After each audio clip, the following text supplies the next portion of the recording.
اکرام کیا اس ایک شخص نے گزرے ہوئے زمانے میں. تو اعطایون کا ماضی کیا آئے گا؟ اعطایا. اعطایا عطا کیا اس نے، عطا سے نکلا ہے نا، اردو میں استعمال ہوتا ہے. اللہ کی عطا ہے بھائی، کہتے ہیں نا اللہ کی کیا ہے؟ عطا ہے. تو اعطایا عطا کیا اس نے. اب آپ گردان پڑھیں، ضرب ضربا ضربو، ضربت ضربتا ضربنا، ضربتا ضربتما ضربتم، ضربتی ضربتما ضربتن، ضربتو ضربنا. تو اعطی اکرمنا اعطینا، ٹھیک ہے نا. اکرما اکرما اکرمو اکرمت اکرمتا اکرمنا اکرمتا اکرمتما اکرمتم اکرمتی اکرمتما اکرمتمنا اکرمتو اکرمنا. اکرمنا اعطینا، عطا کیا ہم نے.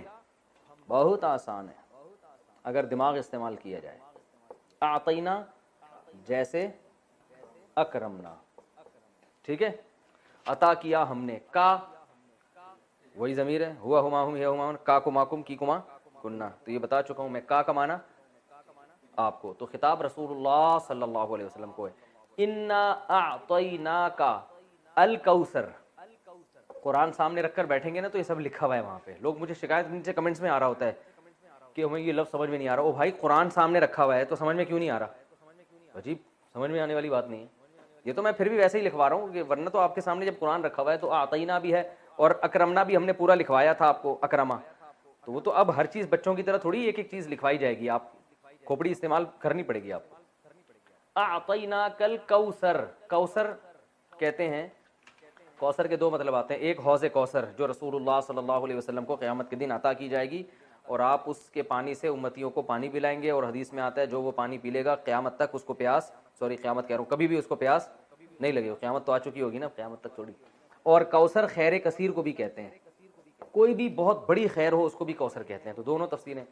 انا اعطیناک الکوثر فصلی، یہ مزیدار ہے. فصلی، فا الگ لفظ ہے، فا کا معنی تو. صلی کیا ہے اصل میں یہ سمجھیں. صلی یہ کیا ہے؟ باب تفعیل آپ نے پڑھا تھا نا، تسبیح. تسبیح اس کا ماضی کیا آتا ہے؟ سبح. مضارع کیا آتا ہے؟ یسبح. امر کیا آئے گا؟ امر بنانے کا طریقہ کیا تھا؟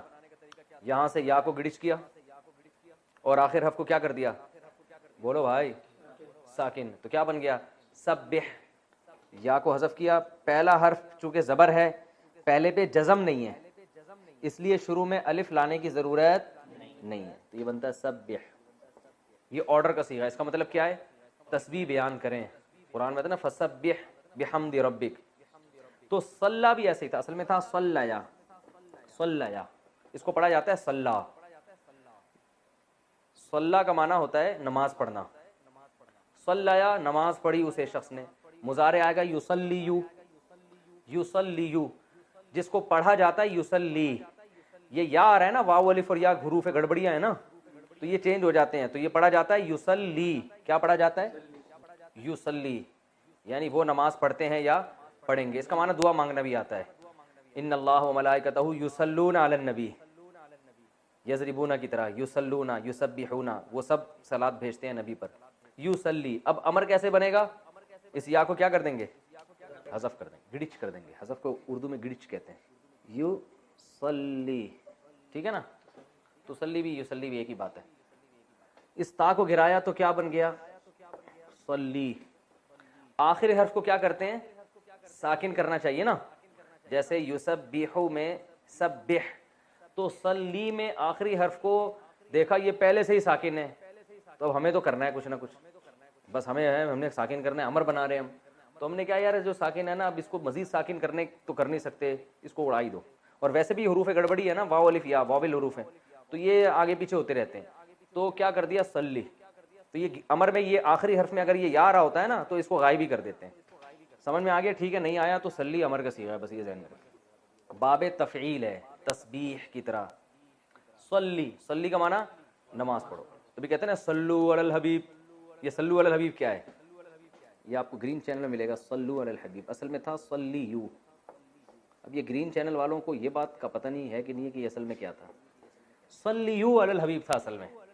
سبحو کی طرح، جیسے سبح ابھی میں نے آپ کو بتایا اس کا معنی ہے تسبیح بیان کر تو ایک آدمی. سبحا تم دونوں، سبحو تم سب تسبیح بیان کرو. تو اصل میں تھا صلیو علی الحبیب. لیکن یا آ رہا ہے حروف گڑبڑی ہے تو سلی یو میں گھمانا تھا تو انہوں نے سلو ہو گیا. کیا بنا دیا اس کو؟ سلو. سلو علی الحبیب. سلو کا مطلب صلات بھیجو حبیب صلی اللہ علیہ وسلم. تو یہ سمجھ میں آ گیا. فصلی. فصلی لی ربی کا. فصلی کا معنی نماز پڑھیں آپ. لی کا معنی لیے. رب کا معنی رب. ربی کا آپ کا رب. نماز پڑھیے آپ اپنے رب کے لیے. ونحر واو کا معنی اور. انحر تھا اصل میں اسمع کی طرح. افتح کی طرح. فتح یفتحو. تو نہرا ینحرو ضربہ کی طرح ہے. نہر کا معنی ہوتا ہے اونٹ ذبح کرنا. اونٹ کو جو گلے میں چاقو مار کے گراتے ہیں اس کو کیا کہتے ہیں عربی میں؟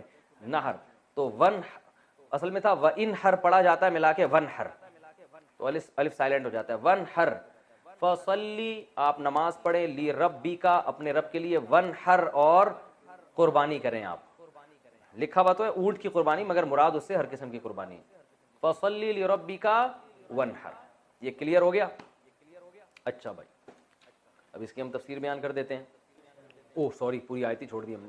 ان شانئک هو الابتر. جزاک اللہ. ان بے شک شانئ. یہ جو شانئ ہے یہ لفظ اردو میں استعمال ہوتا ہے, اس کا معنی ہے دشمن. شانئ کسے کہتے ہیں؟ دشمن کو. کا معنی آپ کا. ان شانئ کا بے شک آپ کا دشمن. هو الابتر وہ دشمن کیا ہے؟ ہوا کا معنی وہ الابتر. ابتر اصل میں دم کٹے کو بھی کہتے ہیں, جس کی دم کٹ گئی ہو. اس کو بھی کہتے ہیں جس کا نام و نشان ختم ہو جائے. ابتر کا معنی کیا ہے؟ نام و نشان باقی نہ رہے. لکھا ہوا سمجھ میں نہیں آ رہا تو پڑھا ہوا تو سمجھ میں آ رہا ہے نا. ابتر جس کا نام و نشان باقی نہ. اردو میں استعمال ہوتا ہے یار میری تو حالت ابتر کر دی ہے اس نے, کہتے ہیں نا اتنی ابتر حالت ہے. مشکل اردو میں استعمال ہوتا ہے لیکن ہوتا بہرحال ہے. ابتر بہت بری حالت ہو گئی ہے. اچھے معنی میں استعمال نہیں ہوتا. ابتر میں لکھ دیتا ہوں. دم کٹے کو بھی کہتے ہیں وہ جس کا نشان باقی نہ رہے, نسل باقی نہ رہے. ٹھیک ہے. افعال کے وزن پر صیغہ صفت ہے. چھوڑیں صیغہ صفت کو, کنفیوز ہو جائیں گے لوگ. ابتر بس کہتے ہیں. کس کو کہتے ہیں؟ ہے تو صیغہ صفت افعال جیسے اعما اسممو, ہاں عیب کے معنی میں ہے. اور اعور جیسے میں نے مثالیں دی تھیں. اس کی مؤنث آتی ہے بترا. اچھا خیر, تو ان نشانیہ کا ہو الابتر قرآن کی مختصر ترین صورت. تو ہم آگے قل یا ایھا الکافرون بھی حل کر لیتے ہیں, پھر دونوں صورتوں کی تفسیر ایک ساتھ ریکارڈ کروا دیتا ہوں. ٹھیک ہے. اگلی صورت ہے قل یا ایھا الکافرون. قل کیا ہے اصل میں؟ قل بہت استعمال ہوا ہے قرآن میں. اصل میں تھا قوالا. قوالا یقبلو. قوالا یقبلو جیسے نصرہ ینصرو. نصرہ ماضی, ینصرو مضارع. واو حروف گڑبڑی ہے. قوالا کو قالا پڑھتے ہیں, یقبلو کو یقولو پڑھتے ہیں. یقولو کو کیا پڑھتے ہیں؟ یقولو. وہ کہتا ہے یا کہے گا.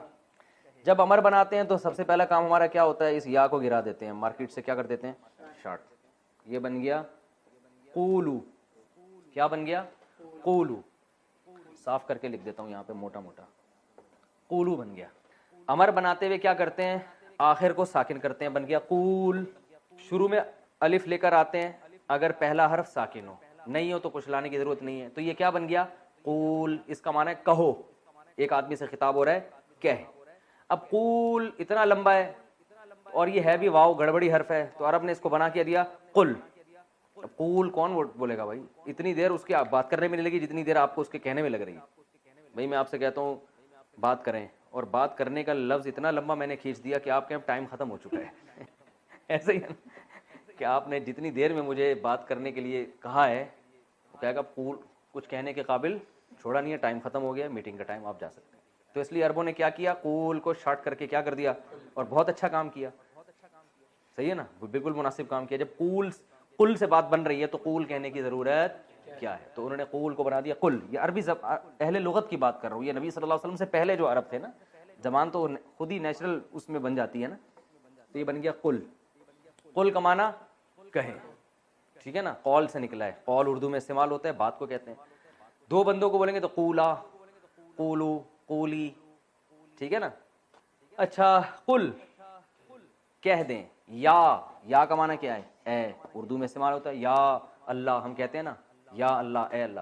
قل یا ایھا الکافرون، ایھا، یہ ایھا کا لفظ بہت استعمال ہوا ہے. ایو کا مطلب ہوتا ہے یہ صرف یوں سمجھ لیں کہ ایک تنبیہ کے لیے لگایا جاتا ہے. جیسے ہم کہتے ہیں ارے، اور ہا کا معنی بھی ایک تنبیہ، ہا یعنی ادھر متوجہ ہو جاؤ. تو اب اتنی گہرائی میں آپ کو جاننے کی ضرورت نہیں ہے، بس ایھا کا مطلب کیا؟ ارے ہو، ارے او، ارے بھائی، جیسے ہم اردو میں کہتے ہیں نا، تو ارے بھی کر سکتے ہیں اس کا ترجمہ لیاری کی زبان میں اڑے ٹھیک ہے نا، اڑے کہتے ہیں اسے ہمارے یہاں. ارے بھی، ایھا کا معنی او، اے، یا کا معنی اے، ایھا کا معنی او. اے او الکافرون، اے او کافرون. کافرون کون سا صیغہ ہے؟ کافر کی جمع ہے. کفارہ یکفرو، نصارہ ینصرو. اس میں فاعل آتا ہے ضاربن تو اس کا آئے گا کافرون، جمع آتا ہے ضاربون تو اس کا آئے گا کافرون. اے کافرو. نہیں آ رہی بات سمجھ میں تو رہنے دیں بھائی. قل یا ایھا الکافرون، اے کافرو، یہ ان سے خطاب ہے. لا اعبدو، اعبدو انصرو کی طرح، انصرو میں مدد کرتا ہوں، اعبدو میں عبادت کرتا ہوں، لا اعبدو میں عبادت نہیں کرتا. لا اعبدو ما، یہ جو ما ہے نا اس کے بہت سارے معنی آتے ہیں. ایک معنی اس کا الذی والا بھی آتا ہے، الذی کا معنی وہ جو کہ، تو ما کا معنی بھی وہ جو کہ. ٹھیک ہے، یہ نوٹ کر لیں، ما کا معنی بہت دفعہ کیا آتا ہے؟ الذی، جو الذی کا معنی ہے وہی ما کا معنی. لا اعبدو ما، میں نہیں عبادت کرتا اس کی جو کہ، میں عبادت نہیں کرتا ما اس کی جو کہ، یعنی اس کی جو کہ، یا ہو انگلش میں نا، ہو یا ہوم، یہ بالکل وہی معنی ادا کر رہا ہے. ٹھیک ہے نا، میں عبادت نہیں کرتا ما اس کی. تعبدون، تعبدون تنصرونا کی طرح، تنصرو تم مدد کرتے ہو، تنصرو، تنصرانی، تنصرونا تم سب مدد کرتے ہو، تعبدونا تم سب عبادت کرتے ہو. مطلب کیا ہو؟ میں عبادت نہیں کرتا ما اس کی، تعبدونا تم عبادت کرتے ہو جس کی. بہت آسان، میں عبادت نہیں کرتا اس کی جس کی عبادت تم کرتے ہو. ولا، واو کا معنی اور، لا کا معنی نہیں، انتم کا معنی انتم، میں نے بتایا تھا نا انٹی اور انتم کا فرق بتایا تھا. انتم عابدونا، ضاربونا کی طرح، کافرونا کی طرح، قاتلونا کی طرح. قاتل قتل کرنے والا، قاتلون بہت سارے، تو عابد عبادت کرنے والا، عابدونا بہت سارے عبادت کرنے والے. تو ولا انتم، اور نہیں ہو تم بھی، عابدونا عبادت کرنے والے، کیونکہ انتم بہت سارے ہوتے ہیں نا، تم سب کو خطاب ہے، تو عابد کے بجائے عابدونا. ولا انتم عابدونا، اور تم عبادت کرنے والے نہیں ہو، اس میں فاعل ہے یہ. ولا انتم عابدونا ما اس کی، ولا انتم عابدونا ما اعبد، اور تم عبادت کرنے والے نہیں ہو اس کی جس کی میں عبادت کرتا ہوں. ولا انا عابد ما عبدتم، ولا انا، اور نہ ہوں، انا عربی میں کہتے ہیں میں، انا نحنو بتایا تھا نا. ولا انا عابد، یہ اس میں فاعل ہے، اور نہ میں عبادت کرنے والا ہوں. ولا انا عابد ما اس ذات کی، عبدتم، عبدتم تھا اصل میں، پڑھتے عبدتم ہے. ضربتم کی طرح، نصرتم. بھائی دیکھو نا، ضربا ضربا ضربو، ضربت ضربتا ضربنا، ضربتا ضربتما ضربتم، تم سب مارتے ہو. عبدتم تم سب عبادت کرتے ہو. ولا انا عابد، اور نہ ہی میں عبادت کرنے والا ہوں ما اس معبود کی، عبدتم جس کی تم عبادت کرتے ہو. پھر دوبارہ تکرار کیا اسی مضمون کا، ولا انتم عابدون ما اعبد، یہی آیت دوبارہ آئی ہے. اور نہ تم عبادت کرنے والے ہو ما اس ذات کی، عابد جس کی عبادت میں کرتا ہوں. لکم، لام کا معنی لیے، کم کا معنی تمہارے. لکم دینکم، تمہارے لیے، دینکم تمہارا دین. لیا، واو کا معنی اور، لیا، یا کا معنی میں، ذرا بنی تھا نا، یا آ رہا تھا. لیا اور میرے لیے، لکم دینکم ولیا دین، اور میرے لیے ایک دین ہے. یہ تو ترجمہ بتا رہا ہوں نا، لکم دینکم تمہارے، تمہارا دین، ولی دین اور میرے لیے بھی ایک دین ہے. ایک کا ترجمہ تنوین سے کر رہا ہوں. جب بھی دو زبر دو سے دو پیش آتا ہے نا تو اس کا معنی کوئی یا ایک لگتا ہے. سمجھ میں آ گیا؟ ٹھیک ہے، نہیں ہے تو زیادہ پیچیدگیوں میں جانے کی ضرورت بالکل بھی نہیں ہے. تو بس لکم دینکم ولی دین، تمہارے لیے تمہارا دین اور میرے لیے دین، ایک الگ دین ہے میرے لیے. تو یہ سورہ کوثر اور سورہ کافرون. کتنا ٹائم باقی ہے بھائی؟ 19 منٹ باقی ہیں ابھی. تو سورہ کوثر اور سورہ کافرون کا میں نے آپ کو جو گرامر کے لحاظ سے حل کر دیا. اب ہم آگے اس کی تفسیر پڑھتے ہیں. تو اب ہم انشاءاللہ اس کی تفسیر پڑھیں گے. پہلے سورہ کوثر ہم نے پڑھی ہے. کوثر عربی میں خیر کثیر کو کہتے ہیں. اس سورت کا ایک شان نزول ہے. شان نزول اس کا یہ ہے کہ رسول اللہ صلی اللہ علیہ وسلم جب مکہ مکرمہ میں تھے تو آپ صلی اللہ علیہ وسلم نے لوگوں کو توحید کی دعوت دی. تو بہت سو نے قبول کی, بہت سو نے انکار کیا. آپ صلی اللہ علیہ وسلم کے دشمن پیدا ہو گئے. عرب میں نرینہ اولاد کو ایک بہت بڑا تحفہ سمجھا جاتا تھا. آپ صلی اللہ علیہ وسلم کے نرینہ اولاد نہیں تھی. آپ کے بیٹے پیدا ہوئے قاسم, اور ان کا انتقال ہو گیا. تو اس پہ جو ہے نا مشرکین مکہ نے یہ شور مچانا شروع کر دیا کہ دیکھو یہ تو ابتر ہے معاذ اللہ, یعنی ان کی تو نسل ہی ختم ہو رہی ہے, ان کا تو اثر ہی ختم ہو جائے گا, اور جو دین یہ لے کر آئے ہیں ان کے دنیا سے جانے کے بعد وہ دین ختم ہو جائے گا. کیونکہ عموماً ایسا ہوتا ہے کہ باپ کے جانے کے بعد بیٹے جو ہے وہ قائم مقام بنتا ہے اور وہ اسی ویژن کو لے کے آگے چلتا ہے. تو ان کو یہاں ویسے بھی لوگ فالو نہیں کر رہے ہیں مکہ میں, اور ان کی اپنی کوئی اولاد بھی نہیں ہے, یعنی نرینہ اولاد بھی نہیں ہے, کیونکہ نسل تو نرینہ اولاد سے چلتی ہے. تو اس لیے جو ہے نا یہ ابتر ہے معاذ اللہ. ابتر کا معنی ان کا نام و نشان ختم ہونے والا ہے. تو نبی صلی اللہ علیہ وسلم بشر تھے, آپ کو یہ طعنے سن کے غم ہوتا تھا. انسان کو بہرحال ہوتا ہے جب کوئی اس کے خلاف منفی پروپیگنڈا کرتا ہے. تو اللہ تعالیٰ نے آپ صلی اللہ علیہ وسلم کی تسلی کے لیے یہ آیات نازل فرمائی. عاص ابن وائل ایک بہت اسلام دشمن تھا, عرب کا سردار تھا, اس نے یہ پروپیگنڈا بہت کیا تھا. تو اس پر سورہ کوثر نازل ہوئی. انا اعطیناک الکوثر, اے نبی ہم نے آپ کو خیر کثیر دی ہے. خیر کثیر سے مراد بہت پیسہ دے دیا اللہ نے اضافی, تو پھر بنا لو, ادھر ادھر ضائع ہو جائے گا, چلو اپنا مکان بنا لو. ورنہ مکان پہ بیوقوف لوگوں کا کام ہے یار. مجھے سب سے زیادہ ضرورت ہے اپنے مکان کی, کیونکہ میرے تو بچے بھی ماشاءاللہ ہول سیل کے حساب سے, اور گھر بھی. مجھے ضرورت نہیں, مسافر خانہ ہے یار. آپ کہہ سکتے ہو بچے کہاں جائیں گے, پھر آپ مر گئے تو یہ تو کرایہ کون تمہارا باپ دے گا. یہ کراچی میں تو ہر بات میں باپ کو لے جاتے ہیں بیچ میں. تو بھائی اللہ نے اضافی پیسہ دیا تو کوئی پراپرٹی بنا کے چھوڑ جاؤ, وہ بیچ کے کر لیں گے کچھ. مگر کرائے پہ رہنے کا جو مزہ ہے وہ اپنے مکان میں مزہ نہیں. کرائے میں رہنے کا مزہ ہے کہ واٹ لگاؤ اس کے مکان کی. حقیقت ہے اپنے مکان کا نلکا بھی ٹوٹتا ہے نا, غم ہوتا ہے. مالک مکان نے کروڑوں روپے لگا کے گھر بنایا, تم تھوڑا سا کرایہ دے کے اس میں انجوائے کرو, ٹھیک ہے نا. کئی سال کرایہ دیتے رہو گے, اس کے کروڑوں روپے پورے نہیں ہوں گے, اور تمہاری ایج پوری ہو جائے گی اور تم قبر میں چلے جاؤ گے. پھر تم بولو گے خام خامے میں نے کروڑوں روپے لگا کے اپنا ذاتی مکان میں خرچ کیا, مجھے کیا پتا تھا اتنے تھوڑے سے دن رہنا ہے. تو ہم تو جب بھی گھر میں جاتے ہیں ہم یہی سوچتے ہیں پتہ نہیں کل صبح اٹھیں گے نہ اٹھیں. کیا خیال ہے بھائی, زندہ رہیں کہ نہ رہیں؟ ابے ان دیواروں سے کیا دل لگانا ہے یار, کیا دل لگانا ہے اینٹوں سے. میری اینٹ ہے, میری ٹائل ہے, بھاڑ میں جائے تیری اینٹ. زندگی ہے کتنی تھوڑی, بہت زیادہ جی لیے 80 سال نکال لیں گے. بول تو پراٹھے جس اسپیڈ سے ہم کھا رہے ہیں مجھے نہیں لگتا میں 80 سال تک رہوں گا. صحیح ہے نا. ہم کہتے ہیں پراٹھے کھا کے مر جانا, یہ بغیر پراٹھوں کے 80 سال تک زندہ رہنے سے بہتر ہے. اللہ بچائے. ویسے جب مرنے لگتا ہے پھر آدمی یہ نہیں سوچتا, پھر کہتا ہے یار خیر. وہ ایک آدمی کہتا تھا اللہ زندگی سے موت ہی بہتر ہے. بار بار کہتا تھا تو کوئی درخت پہ چڑھ کے کسی نے رسی پھینک دی, اور یہ اس نے رسی دیکھی دعا مانگ رہے ہیں اللہ زندگی سے موت ہی بہتر ہے. تو جب پھندا دیکھا نا, اس نے کہا یہ کیا ہے. اوپر سے آواز آئی اے میرے بندے میں اللہ ہوں, میں نے تیری دعا سن لی ہے, تو یہ پھندا گلے میں ڈال, میں کھینچ لوں گا اوپر تجھے. تو کہتے ہیں اللہ یہاں تو کوئی مذاق بھی نہیں کر سکتا. تو بہرحال زندگی کا کوئی بھروسہ ہے. بہت جی لی 80 سال جی لیں گے تو 80 میں کتنا ٹائم رہ گیا, ایسے ٹھک ٹھک ٹھک ٹھک کر کے ٹائم گزرتا ہے, اور وہ بھی بہت ہی مشکل ہے. اگلے سال کا بھروسہ نہیں ہے یار. تو کیا میرا مکان, میری گاڑی, میری سے بیوی ہونی چاہیے آدمی. اس میں آدمی غیرت کا تقاضا یہ ہے کہ اس میں یہ باتیں نہ کرے. باقی مکان مالک کا ہو, رہے گا کون, یہ تو فائدہ ہے نا. پیسہ اس کمبخت نے لگایا, بے وقوف نے, رہ کون رہا ہے, مزے آپ اڑا رہے ہو. صحیح ہے نا. اور کرایہ دار دیکھو مالک مکان کے گھر کی جو واٹ لگاتے ہیں, اس کا اپنا مزہ ہے, لگانی نہیں چاہیے لیکن وہ ساری ریپیئرنگ وہ کر رہا ہوتا ہے آخر میں.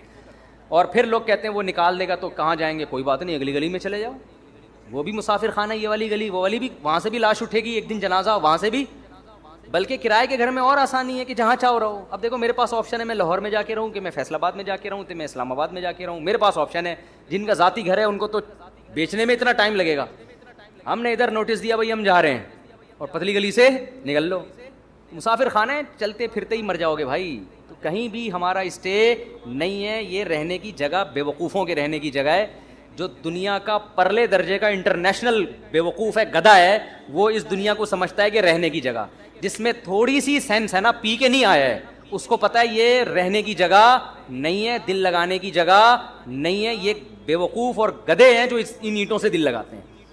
پھر بھی میں کہتا ہوں بہت پیسہ ہے تو بنا لو. ایسا نہ ہو جن کا بنا ہوا گھر ہے وہ پھر کہیں کہ ہمیں بے وقوف کہہ دیا مفتی صاحب نے, ان کے بارے میں تعویل کرتا ہوں کہ ان کے پاس اتنا پیسہ تھا کہ انہوں نے کھا بھی لیا, پی بھی لیا, شادیاں بھی ہو گئیں, بچے بھی ہو گئے, اب ان کو سمجھ میں نہیں آ رہا, انہوں نے کہا چلو گھر بنا لیتے ہیں, اس کا فائدہ یہ ہوگا کہ بچوں کے کام آ جائے گا پراپرٹی. حدیث میں یہ ترغیب ہے کہ اگر اللہ نے آپ کو پیسہ دیا, نہیں دیا تو ٹینشن نہ لو, اللہ پہ توکل کرو, اللہ نے آپ کو کھلایا, بچوں کو بھی کھلائے گا. لیکن صحیح حدیث ہے اگر اللہ نے پیسہ دیا ہے تو پھر حدیث میں ترغیب ہے بچوں کے لیے چھوڑ کے جاؤ, بچوں کو لاوارث مت کرو. تو کچھ اتنا تھوڑا بہت بچا لیں بچوں کے لیے, اس کا طریقہ ہے پلاٹ لے کے ڈال دیں. سمجھتے ہو؟ پلاٹ لے کے ڈال دیں, اس کی قیمت زیادہ تیزی سے بڑھتی ہے. جب آپ مریں گے تو وہ بہت اوپر جا چکا ہوگا, بچوں کے کام آ جائے گا. تو ورنہ بعض دفعہ ایسا ہوتا ہے کہ بچے رل رہے ہوتے ہیں, پاؤں میں پہننے کی چپل نہیں ہوتی ان کے پاس. تو اگر اللہ نے مال دیا ہے تو پھر بچوں کے لیے کچھ آپ کو بنا کے جانا پڑے گا. سمجھتے ہو؟ تو اس نیت سے کوئی کر لے تو ٹھیک ہے. یہ پتہ نہیں کہاں سے بات آئی تھی, یہ سوال پوچھا کیا تھا, ہم نکل کدھر کو لیے. کاروبار کا وظیفہ ہے, مکان کا وظیفہ تو میں نہیں بتاؤں گا, ذاتی مکان ضرورت ہی نہیں ہے. کیا کاروبار کے لیے میں وظیفہ بتا دیتا ہوں. وہ وظیفہ یہ ہے کہ صبح اٹھ کے جاگنگ کرو, پہلے تو فجر کی نماز پڑھو, پھر جاگنگ کرو, پھر پٹھان روٹی کے 2 پراٹھے کھاؤ. اس سے آپ کو ملے گی موٹیویشن. جب کاکڑ دنہ ہو جائے گا. کاکڑ دنہ سمجھتے ہو؟ نئے نئے لوگ آتے رہتے ہیں, پرانے بور ہو جائیں گے. دیکھو قوالی جب شروع ہوتی تھی نا, شروع میں آرام آرام سے چلتا ہے, قوالی میں آرام آرام سے چلتا ہے نا, ایک ہی سر میں ہوتے ہوتے پھر کاکڑ دنہ ایک دم جوش میں آتا ہے. تو کاکڑ دنہ کا مطلب یہ ہوتا ہے ایک دم ہٹو بچوں کام ہو جائے اور ایک دم طبیعت میں جوش آ جائے. تو صبح فجر کی نماز پڑھو, پھر اس کے بعد کرو طبیعت سے جاگنگ, خوب پسینہ نکالو. پراٹھے نہیں کھاؤ, جو مرضی کھانا ہے کھا لو. اس تو ہو جائے گا, کیا ہو جائے گا, کاکڑ دنہ. آپ کی اسپیڈ بڑھ جائے گی. پھر آپ پلاننگ کرو میں نے کرنا کیا ہے, اور تہجد میں 2 رکعت پڑھ کے اللہ سے دعا بھی مانگ لو کہ اللہ مجھے رزق دے. حدیث میں آتا ہے اللہ تعالیٰ رات کے آخری حصے میں آسمان دنیا پہ آ کے کہتے ہیں حل میں مسترزقن ارزق لا, کوئی ہے روزی طلب کرنے والا, میں اس کو روزی دوں. وظیفوں میں ٹائم ضائع کرنے کے بجائے اس وقت 2 رکعت پڑھ کے اللہ سے کیا مانگ لو, روزی مانگ لو. ہمارے یہاں کیا کرتے ہیں, میں کسی کو بتاتا ہوں نا تہجد میں 2 رکعت پڑھ کے اللہ سے روزی مانگ لے, وہ تہجد میں 2 رکعت پڑھنے کے لیے اٹھتا ہے, اس کے بعد پھر سوتا ہے, 1 بجے اٹھتا ہے. پھر وہ تو اللہ کیا کہے گا, مانگ تو روزی رہا ہے, کام سارے نحوست والے کر رہا ہے. روزی کو دھکا دینے والی بات ہے نا. جو 1 بجے سو کے اٹھے گا, اور کراچی میں 2 بجے کسی کو فون کرتا ہوں, کہتے ہیں میں ناشتہ کر کے آ رہا ہوں, دوپہر 2 بجے میں کیا کر کے آ رہا ہوں, ناشتہ کر کے آ رہا ہوں. تو کاروبار گیا کہاں, تیل لینے. آپ کہہ سکتے ہو کہ میں فجر کے بعد جاگنگ کر کے رات کو تہجد میں 2 رکعت پڑھ کے اللہ سے دعا مانگوں گا, پھر فجر کے بعد جاگنگ کروں گا, پھر آپ کے مشورے پر 2 پراٹھے کھاؤں گا. اور کاکڑ دنہ 2 پراٹھے, یہ ویسے ہی کہہ رہا ہوں میں, مزہ آتا ہے کہنے میں یار, پتہ نہیں کیوں پراٹھے میں. باقی آپ جو مرضی کھاؤ, پراٹھے تو نقصان دیتے ہیں لیکن جو مرضی کھاؤ. اس کے بعد پھر میں جب یہ سارے کام کروں گا, میں دکان جاؤں گا تو میرے علاوہ کوئی بندہ شاپ پہ ہوگا ہی نہیں. تو کاروبار کیسے چلے گا صبح صبح؟ صحیح حدیث ہے بورک لامتی فی بکورہا, اللہ نے میری امت میں صبح کے وقتوں میں برکت. یہ میری بھی روٹین خراب ہوئی ہوئی ہے, میری اپنی روٹین بھی خراب چل رہی ہے کراچی کی وجہ سے, لیکن اس کو سیٹ کرنے کی ضرورت ہے. تو صبح حدیث میں آتا ہے اللہ نے برکت رکھی ہے. اب لوگ کہتے ہیں ہم جب صبح دکان پہ بیٹھیں گے تو ہمارے علاوہ اس پوری کائنات میں کوئی بھی نہیں ہوگا, تو کسٹمر ہوگا ہی نہیں, تو کاروبار چلے گا کہاں سے. تو بھائی صبح اٹھنے کا مطلب ضروری نہیں کہ دکان پہ جا کے بیٹھ جائیں. صبح آپ کاروبار کی پلاننگ کرنا شروع کر دیں بیٹھ کے. آپ انٹرنیٹ پہ بیٹھ جائیں کہ یار کیا چیز پروڈکٹ مارکیٹ میں چل رہی ہے جو سستی اٹھا کے مہنگی بیچ سکتا ہوں. کاروبار کا مطلب دکان میں بیٹھنا تھوڑی ہوتا ہے, پلاننگ بھی تو کرنی ہوتی ہے نا. تو کیا ہو گیا, تو صبح آپ بیٹھو, جب جاگنگ کر کے پراٹھے کھاؤ, چائے شائے نہیں پی لو تو بھی غلط ہے, لیکن پی رہے ہیں تو کیا کریں. تو جب آپ بیٹھ گئے تو اس کے بعد پھر آپ کیا کرو, پلاننگ کرو. پلاننگ کیسے کرو, ایک ڈائری لو اور پین لو. دیکھو یہ انسان کی نیچر ہے, میں نے بارہا تجربہ کیا ہے. موبائل کی ڈائری میں جب آپ پلاننگ کرتے ہو آپ کا دماغ نہیں چلتا. یہ کچھ قدرت کی طرف سے یہ ہے. دماغ انسان کا جب ہی چلتا ہے جب اس کے ہاتھ میں قلم ہو. اٹھائیے نا, قرآن میں بلا وجہ نہیں اٹھا لی. میں نے دیکھا ہے کہ میں اگر کمپیوٹر پہ کچھ لکھ رہا ہوتا ہوں نا, کوئی دماغ جیسے کتاب لکھنی ہے, کوئی مضمون لکھنا ہے, زیادہ دماغ نہیں چلتا کمپوزنگ میں. ادھر آپ نے پین اٹھایا اور ڈائری اٹھا کے لکھنا شروع کیا, دماغ چلنا, پھر اس کو بے شک کمپوز کرا لو بعد میں.